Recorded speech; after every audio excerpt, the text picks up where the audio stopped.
Hello दोस्तों, कैसे हैं आप सब। आई होप कि आप सब अच्छे होंगे और आपकी पढ़ाई भी अच्छी चल रही होगी। आज मेरे दिन की शुरुआत हो गई है सुबह 3:30 बजे से। फिर अगेन यही हुआ कि नहीं अच्छे से ये मैं ले पाई वीडियो इसकी। और ये बाहर अंधेरा हो रहा है। अब अभी धुंध तो नहीं है, बिल्कुल क्लियर है बाहर मौसम सुबह के टाइम। रात को भी ठीक है अब। और फिर उसके बाद मैं किचन में गई। अब मैंने थोड़ा एक रूटीन में एक चीज़ और ऐड की है कि अब मैं सुबह उठ के पहले गर्म पानी पीती हूँ, क्योंकि मुझे बीच में काफ़ी प्रॉब्लम होने लगी थी, पेट में दिक्कत होने लगी थी और मुझे गले में भी काफ़ी खराश रहती है। तो इस करके मैं अब गर्म पानी लेने लगी हूँ सुबह डेली। और फिर गर्म पानी पीने के बाद थोड़ा बाहर जाती हूँ, थोड़ा बालकनी में खड़े होकर इधर उधर देखने के बाद फिर मैं पढ़ने अपना बैठ गई थी। और आराम से सुबह के टाइम जो टाइम मुझे पढ़ने के लिए मिलता है वो इतना अच्छा टाइम है, क्योंकि दिन में पॉसिबल नहीं हो पाता कि इतनी शांति के साथ हम पढ़ पाएँ। बहुत ज़्यादा दिन में डिस्टर्बेंस रहती है। ये सुबह और रात का जो टाइम है ये मेरे लिए बहुत ही बेस्ट है।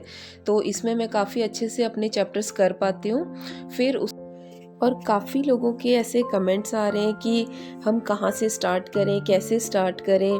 तो मैंने ऑलरेडी इस पे वीडियो बनाया था कि आप एनसीईआरटी से स्टार्ट करें, क्योंकि एनसीईआरटी ही बेस है। अगर आपका बेसिक क्लियर है तो आप स्टैंडर्ड बुक्स को उठाएं, क्योंकि स्टैंडर्ड बुक्स अगर आप डायरेक्ट उठा लेते हैं तो फिर आपको वो थोड़ी टफ लगेंगी, समझ नहीं आएंगी। और एनसीईआरटी में बहुत ही ईजी वे में दिया हुआ है, वहाँ पे जो उनकी लैंग्वेज है वो बहुत ईजी है, तो आप उससे स्टार्ट करें। फिर उसके बाद वही सुबह मैंने बेटे के लिए किचन में जाके पहले उसका टिफ़िन पैक किया, उसको खाना दिया। और फिर उसको बोलना पड़ता है थोड़ा कि बेटा जल्दी कर, ये कर। अब तो वैसे टाइमिंग थोड़ा लेट हो गया है, लेकिन फिर भी बच्चों के पीछे लगना ही पड़ता है, चाहे वो कितने भी बड़े हो जाएं। और फिर वो स्कूल निकल गया अपना। उसके बाद ये भी अपना ऑफिस चले गए थे और फिर मैं अपना काम में लग गई फटाफट। मैंने झाड़ू पोछा किया। मैंने कपड़े नहीं धोए आज। और ये जो कपड़े दीवान में पड़े हुए हैं सारे, ये सर्दियों के हैं, क्योंकि अभी तक सारे निकाले नहीं थे, अब इनकी भी तय करनी है। फिर उसके बाद किचन क्लीन किया। फिर साफ़ सफाई करते हुए दिन हो गई थी। बेटा भी स्कूल से आ गया था। वो कहता कि आज मुझे रोटी सब्जी या दाल चावल नहीं खाना है, मैक्रोनी बना दो। फिर मैंने उसके लिए मैक्रोनी बनाई और मैंने भी फिर वही खा ली। और उसके बाद फिर मैंने आज नहाया। लंच करने के बाद फिर मैं नहाने गई आज। और ये कपड़ों का ढेर देख देख के मुझे थोड़ा सा ऐसे हो रहा है कि इसको क्लीन करूं, लेकिन टाइम नहीं लग पा रहा, इसके लिए बहुत टाइम चाहिए।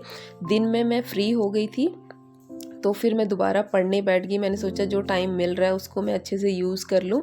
ये नहाने के बाद जो टाइम था थोड़ा 4 से 5 बजे के बीच का टाइम था मे बी ये। तो यहाँ पे फिर मैंने थोड़ा अपना पढ़ाई कर ली, अपने थोड़ा टॉपिक्स कर लिए। उसके बाद मेरी फ्रेंड का कॉल आया कि मार्केट चलते हैं, थोड़ा कुछ सब्ज़ी वगैरह लेके आनी है। तो मैंने सोचा चलो मैं भी थोड़ा बाहर निकल लूँगी, क्योंकि थोड़ा बाहर जाना भी ज़रूरी है। अंदर ही अंदर बिल्कुल हमने ऐसे काल कोठरी में बंद नहीं होना है अगर हम कुछ ऐसा कर रहे हैं तो इसलिए थोड़ा सा बाहर निकलना ज़रूरी है। वो हमारी मेंटल हेल्थ और फिज़िकल हेल्थ दोनों के लिए अच्छा है।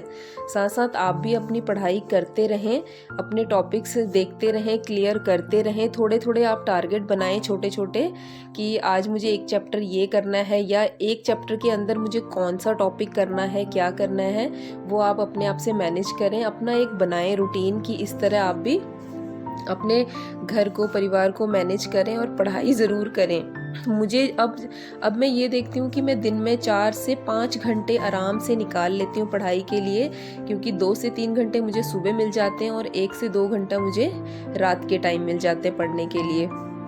मैंने नहीं सोचा था कि इतने बिजी, अभी तक जब मैं पढ़ाई नहीं करती थी तो उस टाइम मुझे लगता था कि मेरे पास बिल्कुल टाइम नहीं है, लेकिन अब मैं पढ़ाई के लिए भी टाइम निकाल लेती हूँ। और ये फिर हम मार्केट गए और मार्केट से आने के बाद फिर हस्बैंड भी ऑफिस से आ गए थे।